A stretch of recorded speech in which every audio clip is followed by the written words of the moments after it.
శ్రీరామాయణంలో సీతమ్మ తల్లి యొక్క అవతారానికి ఒక విశేషం ఉంది. ఆమె నరకాంతగా పాతివ్రత్య ధర్మాన్ని పాటించింది. కానీ యథార్థమునకు ఆమె నరకాంత కాదు.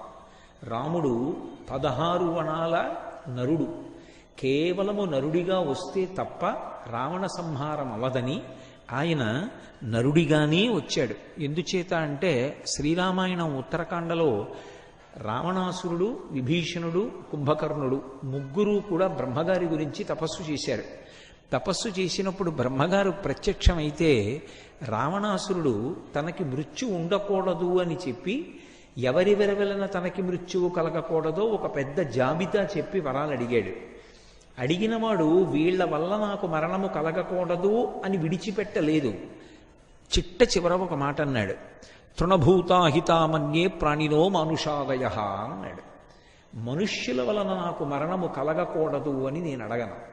ఎందుకు అడగను అంటే తృణభూతాహితామన్యే, వాళ్ళెంత వాళ్ళు గడ్డి పరక లాంటి వాళ్ళు, వాళ్ళ వల్ల నాకు మృత్యువు కలగకూడదని అడగడం ఏమిటి? అసలు నేను వాళ్ళ గురించి పేరు కూడా ఎత్తను. అందుకని నాకు నరవానరముల వలన భయం లేదు. అసలు నరుల పేరెత్తను, నరుల వలన మృత్యువు రాకూడదన్న వరాన్ని కూడా నేను అడగనన్నాడు. ఆ రోజులలో నరుడు అన్న మాట అంత ఈసడింపబడింది. నరుడిగా జన్మించినటువంటి రామచంద్రమూర్తి, నరుడిగా అవతార స్వీకారం చేసినటువంటి రామచంద్రమూర్తి ఎన్నడూ దైవత్వాన్ని ప్రకటనం చేయడానికి ఇష్టపడలేదు. ఆయన కేవలము నరుడిగా మాత్రమే ప్రవర్తించాడు. అందుకే దేవతలే వచ్చి నువ్వు విష్ణువు అన్నా కూడా ఏమో నాకు అలా అనిపించట్లేదు, నేను దశరథ మహారాజు గారి యొక్క కుమారుణ్ణి అన్నాడు. అందుకే ఏ అవతారంలోనూ లేని రీతిలో ఆయనని దశరథ మహారాజు గారి కొడక రామా అని పిలిస్తే దశరథి అంటే పొంగిపోతాడు. మనుష్యుల యొక్క గౌరవం ఏమిటో లోకానికి నిరూపించాలి అంటే తాను మనుష్యుడిగా రావాలి. తాను మనుష్యుడిగా రావాలి అంటే అందరు మనుష్యులు ఎలా అమ్మ కడుపులో గర్భవాసం చేస్తారో తాను అలాగే అమ్మ కడుపులో గర్భవాసం చెయ్యాలి. ఆ రోజులలో ఉన్నటువంటి నియమాన్ని అనుసరించి 12 నెలలు అమ్మ కడుపులో ఉండాలి. తల కిందకి పెట్టి కాళ్ళు పైకి పెట్టి కటిక చీకట్లో తన మలమూత్రముల మధ్య తాను ఉండాలి. తతశ్చ 12 మాసే చైత్రే నవమికే తిథౌ నక్షత్రే దితి దైవత్యే శౌచ్ఛ సంస్థేషు పంచషు గ్రహీషు కర్కటే లగ్నే వక్పతాం విద్యునాసహ ప్రోద్యమానే జగన్నాథం సర్వలోక నమస్కృతం అంటారు మహర్షి బాలకాండలో. 12 నెలలు కౌసల్యా గర్భవాసం చేసి కేవలము ఒక నరుడు ఎలా పుడతాడో అలాగే పుట్టాడు రామచంద్రమూర్తి. ఎందుకంటే రావణుడికి వరం ఉంది, నరుడిగా వస్తే తప్ప రావణ సంహారం అవ్వదు, నరుడి చేతిలో నేను మరణించనని వరం కూడా అడగను అన్నాడు. కాబట్టి ఇప్పుడు నరుడిగా వచ్చి రావణ సంహారం చెయ్యాలి.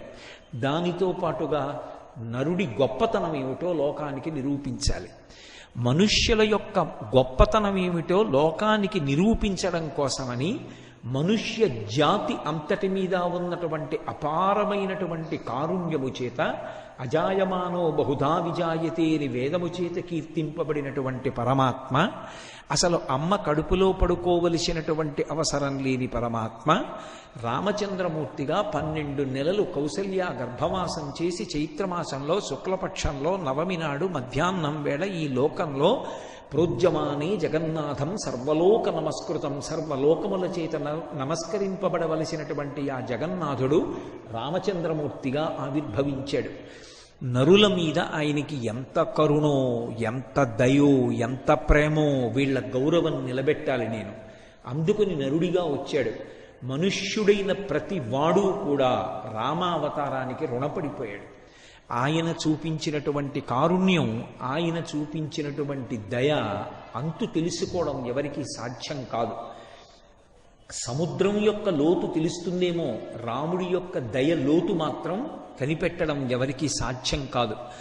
మనుష్య జాతి మీద ఆయన చూపించినటువంటి దయ అంత గొప్పది. అందుకే గోపరాజు గారు ఎన్ని పద్యాలు చెప్పినా అన్నిటికీ చివర మకుటంగా మాత్రం దాశరథి కరుణాపయోనిధి అన్నారు. దయకు పయోనిధి సముద్రము వంటివాడా, నీ దయకి అంతు తెలుసుకోవడం సాధ్యం కాదయ్యా.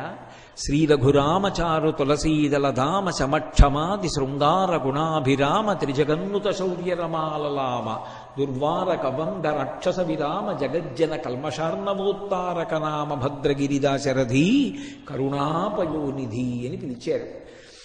ఆ శ్రీ మహావిష్ణువే శ్రీరామచంద్ర ప్రభువుగా ఈ లోకంలో ఆవిర్భవిస్తే ఆయన్ని అనుగమించడానికి నరకాంత యొక్క పాతివ్రత్య ధర్మాన్ని పాటించి పాతివ్రత్యము యొక్క ప్రభావము ఎంతటితో లోకానికి చెప్పడం కోసం తాను నరకాంత కాకపోయినా నరకాంతగా అనుగమించినటువంటి తల్లి సీతామహాసాధ్వి.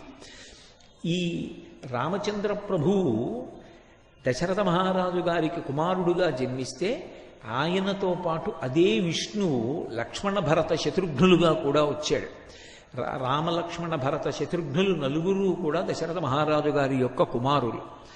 దశరథుడు ఆ కుమారుల యొక్క గుణములు చూసి అపారమైనటువంటి సంతోషాన్ని పొంది నా కుమారులకు యోగ్యమైనటువంటి భార్యలు దొరకాలి, అటువంటి భార్యలు ఎక్కడ ఉన్నారో అన్వేషించమని తన మంత్రులతో మాట్లాడేటప్పుడు అయోధ్యకాండలో బాలకాండలో తస్య చింతయమానస్యా మంత్రిమధ్యే మహాత్మనః అభ్యాగచ్చన్ మహాతేజా విశ్వామిత్రో మహాముని అంటారు మహర్షి.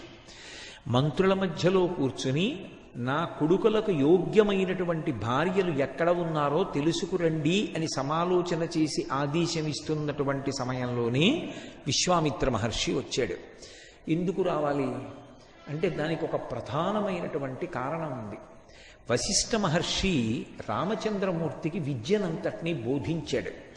వశిష్ఠ మహర్షి ఒక అద్భుతమైనటువంటి అనుగ్రహాన్ని పొందాడు రామావతారం వల్ల. ఏమిటి ఆ అనుగ్రహము అంటే అద్వైతానికి సంబంధించినటువంటి గురు పరంపర మీరు పరిశీలనం చేస్తే నారాయణం పద్మభువం వశిష్టం శక్తించ తత్పుత్ర పరాశరంచ అని వరుసగా ఆ గురువుల యొక్క పరంపర చెప్తాం. మొట్టమొదటివాడు నారాయణుడు. నారాయణుని యొక్క కుమారుడైనటువంటి బ్రహ్మగారు ఆ గురు పరంపరలో వచ్చినటువంటి వాడు. నారాయణం పద్మభువం. బ్రహ్మగారి మానసపుత్రుడైనటువంటి వశిష్ఠుడు మళ్ళీ ఆ గురు పరంపరలోనే వచ్చినటువంటి గురువు. ఇప్పుడు మీరు ఒకటి ఆలోచించండి, వశిష్ఠుడికి గురువు బ్రహ్మగారు, బ్రహ్మగారికి గురువు నారాయణుడు. కాబట్టి ఇప్పుడు వశిష్ఠుడికి నారాయణుడు ఏమవుతాడు? పరమగురువు అవుతాడు. నారాయణుడు వశిష్ఠుడికి పరమగురువు, కానీ అదే నారాయణుడు రామచంద్రమూర్తిగా వచ్చాడు. ఇప్పుడు రామచంద్రమూర్తిగా వస్తే ఆ రామచంద్రమూర్తి ఎవరికి శిష్యుడు? వశిష్ఠుడికి శిష్యుడు. ఇప్పుడు తనకి పరమగురువైనటువంటి వాడు తనకి శిష్యుడై తన పాదములు పట్టి నమస్కరించాడు. తన దగ్గర కూర్చుని పాఠం నేర్చుకున్నాడు. ఎందుకని నరుడిగా వచ్చాడు. గురువు పట్ల గౌరవం ఏమిటో, గురువు పట్ల ఎలా ప్రవర్తించాలో, గురువు గారి దగ్గర ఎలా చదువుకోవాలో లోకానికి నేర్పాలి. సర్వే వేదవిధ శూరాః సర్వే లోకహితే రతాః సర్వే జ్ఞానోపసంపన్నాః సర్వే సముదితా గుణైః అంటారు మహర్షి.